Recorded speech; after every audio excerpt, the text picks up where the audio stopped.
Hey, everybody, you're listening to Fireball Podcast with Ashleigh Mayfield, and this is episode 30.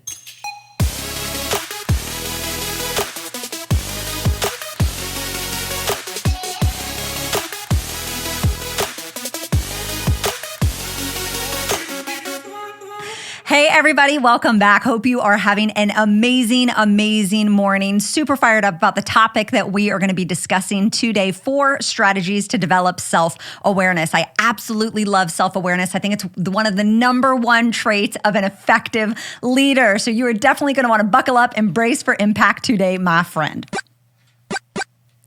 Go ahead and grab that pen, grab that piece of paper. And as always, make sure that you pay the fee. If you find anything, if you get a nugget, if you've been enjoying the content, make sure that you leave me a 5-star review. We definitely want to get those ratings up. And as always, if you share it on social media, make sure you tag me on Instagram. I'm at the Ashleigh Mayfield, and follow me. I don't know. It's always a good time. People say they like my stories. I'm a little wild. So let's dive in. I am super excited about this topic. Like I said, I really find that self-awareness is, to me, in my biased opinion, the number one trait that a strong, effective leader needs to have. You need to know who you are. You need to know why you tick the way you tick. And some of us are a little bit more emotionally intelligent than others. We're a little bit more in tune with ourselves. So I would say that this is something that for like over a decade, I have been figuring out why I tick the way I tick, why I move the way I move, why I think the way I think. So I've always been intrigued with this. But as I have grown into developing more about the personalities, which is episode 27, the color personalities, I would say that this has been like in the fast lane for me.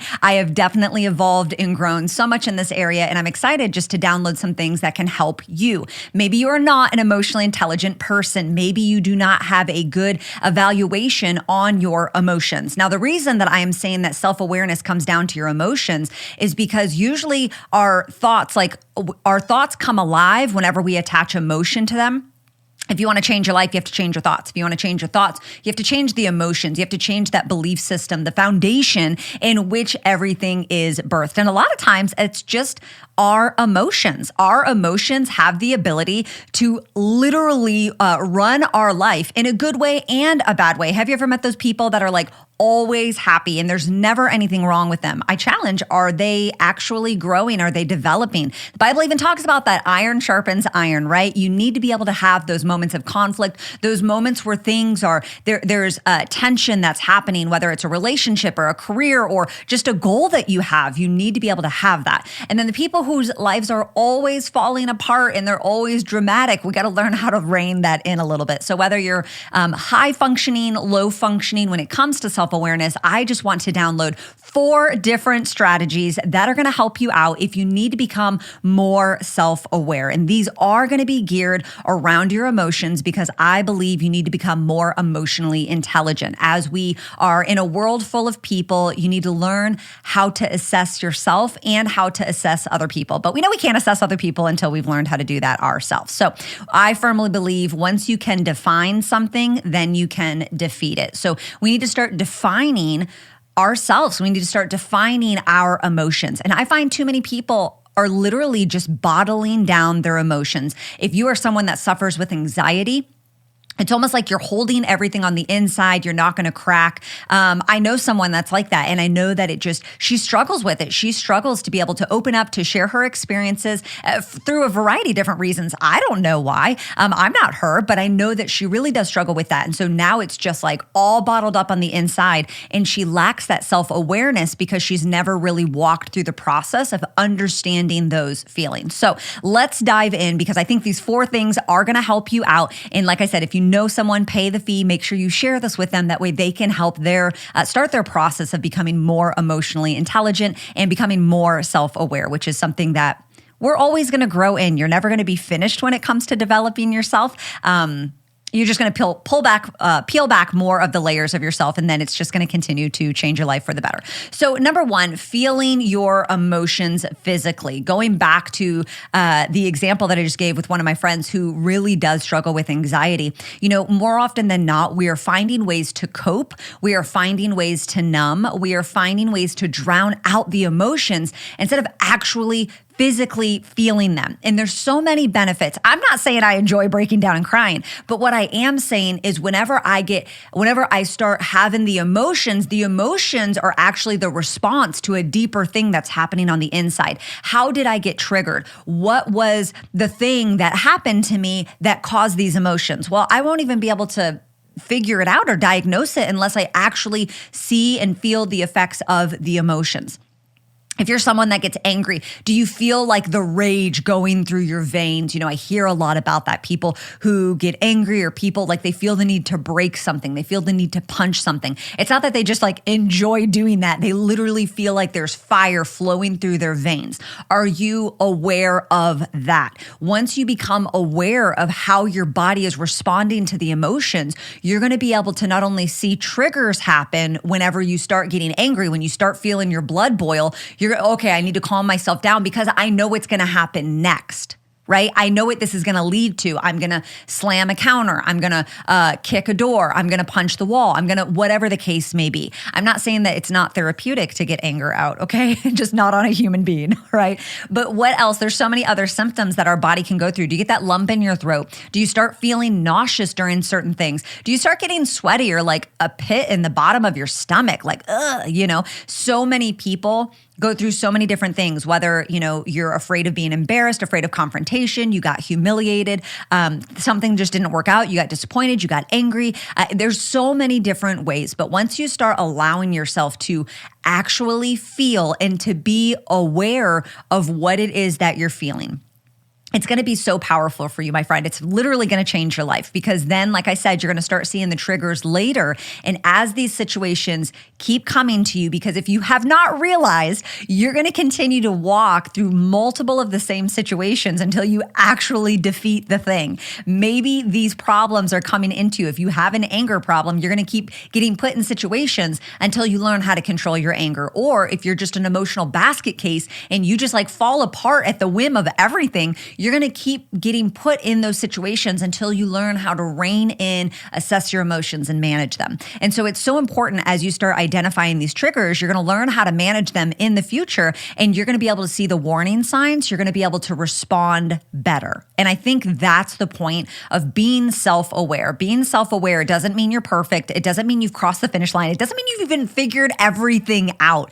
It just means that you're aware of what's happening underneath the surface. If you think about, even the movie, The Titanic, they had like that little tip of the iceberg they show you, but the iceberg, there's always like a bigger part of it underneath. That's the same way in our lives. Whenever you are angry or sad or depressed or have anxiety or whatever, you see a little bit, people see a little bit of the surface, but there's so much depth to what's happening to you on the inside. Avoiding it is never going to help you. You need to start embracing it and do it in a healthy way, but you need to start allowing yourself to feel what you're feeling physically. That way you have a shot at being able to conquer it.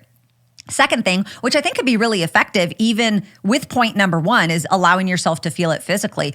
I think it's really beneficial if you start journaling situations and emotions. Too many people try to just hold everything in. We try to be super strong, and sometimes strength isn't being a rock. It's not being a wall. Strength comes when we are vulnerable. Strength comes when we're willing to have vulnerabilities and exposure. It doesn't always feel good, but becoming strong doesn't always feel good as well. And so journaling is such an effective way for you to be able to assess things. You might be going through your day, you might be going through your month, you might be going through your week, and you can't identify because you're not seeing from a bird's eye view. And so you need to be able to see patterns. You need to be able to see like the same situation pop up, the same reaction, the same responses. And you might not be able to do that from where you're at. And so you having a journal, and there's nothing off the table when I'm talking about journaling. You can talk about everything from your home life to your work life to your, extracurricular, your dreams, your activities you do every single day. It doesn't matter what it is. But when you are able to journal and get out your responses, your emotions, your reactions, why you what negative thoughts you had, what positive thoughts you had, when you start journaling. And I challenge you to do that. If you want to develop self-awareness, journal every single day for 30 days and then go back and find the patterns. Hey, when I got around these people, I got really negative. I started gossiping.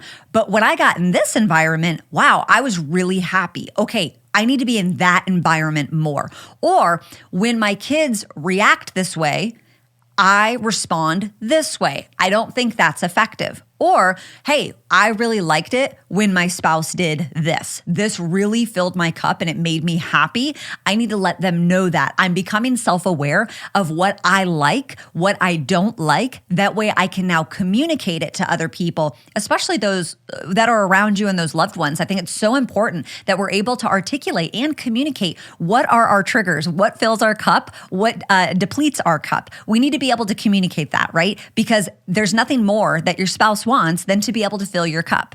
And if they don't, then that's a whole other conversation that we need to have. But being able to journal every single day for 30 days, it's going to help you see a blind spot. Maybe you are not aware because, like I said, you don't have the social awareness yet. You can literally teach yourself how to do it. You just need to make sure that you're getting everything out. You're getting the emotions out. You're getting the reactions, the responses, the good, the bad, and the ugly. And then you're going to be able to go back and assess. The third thing that I think could be extremely effective for you is, maybe you're someone who is struggling how to articulate what you're feeling because you're very overwhelmed. Maybe you don't even know how to have the self-awareness. Like it's in there and you're like, man, I know I'm feeling something, but I don't know how to put words to it. I want to challenge you. Is there an actor? Is there a character in a book? Is there music that you identify with? We've all been able to put that song on in the car and like start crying our eyes out just because it resonated with whatever it was that we're walking through, or maybe it brought up a memory.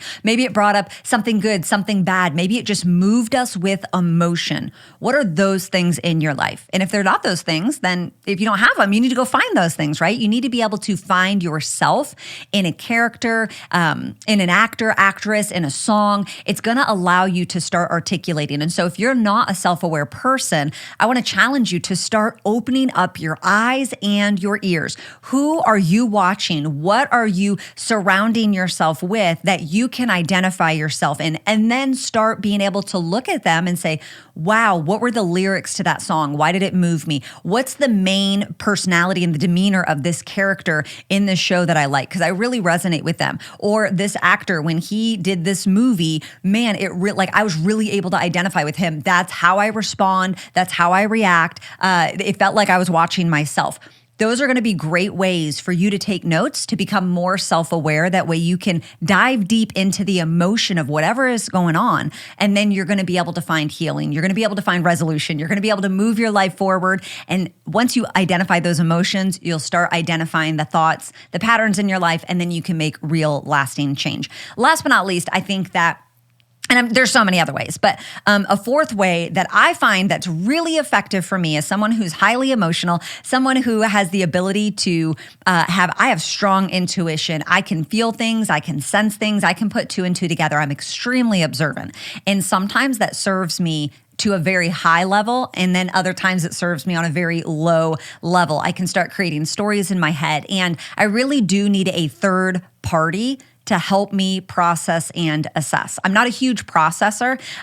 It takes me, I really get in my feelings and I can just create a story, something from nothing, whether that's good or bad. And so the fourth way that I would challenge you, if you really need to develop in self-awareness, who's that friend that you trust? Who's that friend that's maybe a little bit different than you? So this just happened to me yesterday. I was walking through something and I thought I'm either really like planting a flag or I'm being an immature little brat. And I don't know that I can trust which way is stronger. There was definitely a little bit of both that was happening. I could identify that. I'm mature enough to say like, hey, part of me probably is acting like a little immature brat, but I also need to know that I'm valid. And I was able to turn to someone who is extremely logical. I trust her judgment. I trust her because of how she operates in her life. And she was able to affirm me. She was able to say, hey, 90% of what you are feeling, 90% of what is happening, you are so valid. I agree with the 90%. She said the 10% though that you're walking through is extremely heightened emotion and you need to rein it in. And having a friend that is going to be 100% transparent with you is so vital. It's so vital that We're not just asking someone that is going to tell us exactly what we want to hear. It's so important that we have those people in our life. And I do want to preface that I told her up front, this is what I need from you right now. I'm not calling you. I'm not contacting you because I need you to tell me what I need to hear. I'm not I trust you. I love you. I'm going to just make everything transparent and clear. And I need your feedback. I need you to tell me if I'm standing my ground or if I'm being an immature little brat. And she did, like I said, 90% valid, 10% immature little brat, and you need to rein in your emotions. And so sometimes, even if you're a high functioning, self-aware person, you're going to need people to help you with that blind spot. If you're someone that's developing self-awareness, you need to be able to have that thick skin, thick as a rhinoceros skins are so thick. You need to be able to have that thick skin to be able to ask people in your life that you trust. Maybe they are a little bit more logical. Or if you're someone who's extremely logical and you're trying to develop your self-awareness to understand how you hurt people or how you're constantly bulldozing over people or how you're just not relating with people very well, if you're able to ask someone who is a high-functioning, emotionally intelligent person, I wouldn't go to someone that's a low-functioning person that's just oh my God, you're such a jerk and blah, blah, blah, right? Let's be aware of people that are just bratty or dramatic. I'm not saying that. But if you have someone that's a high-functioning, emotionally intelligent person and they're able to say, hey, I will be honest with you, when you react that way, you don't realize it, you're speaking truth, and you don't realize, yes, you have every right to speak the truth, but man, you speak it and it's as sharp as a knife and it really does cut through people. So although you get the result you want, you're actually bulldozing over people in the process. And at the end of the day, there's two ways you can cross the finish line. You can do it effective or non-effective. And at the end of the day, if you're doing it non-effective, nobody likes the jerk.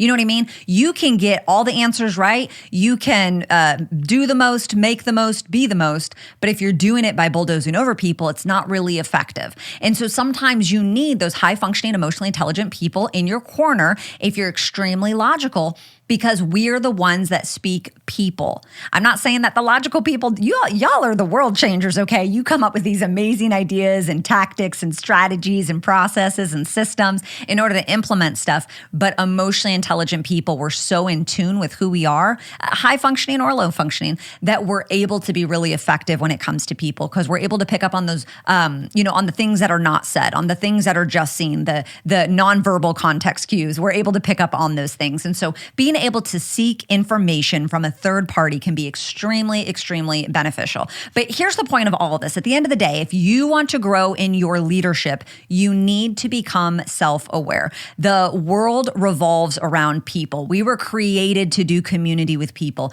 And if you do not become aware of what you feel, what you think, and how you act, you're probably not going to be extremely effective, no matter what role that you're playing. Whether you're a stay-at-home mom, whether you're a businesswoman, whether you're an entrepreneur, it doesn't matter. Becoming self-aware is going to absolutely change your life. And so I hope that brought you value, and continue to implement these things. Continue to figure out who you are, why you tick the way you tick. I promise it's going to change your life. Mayfield out.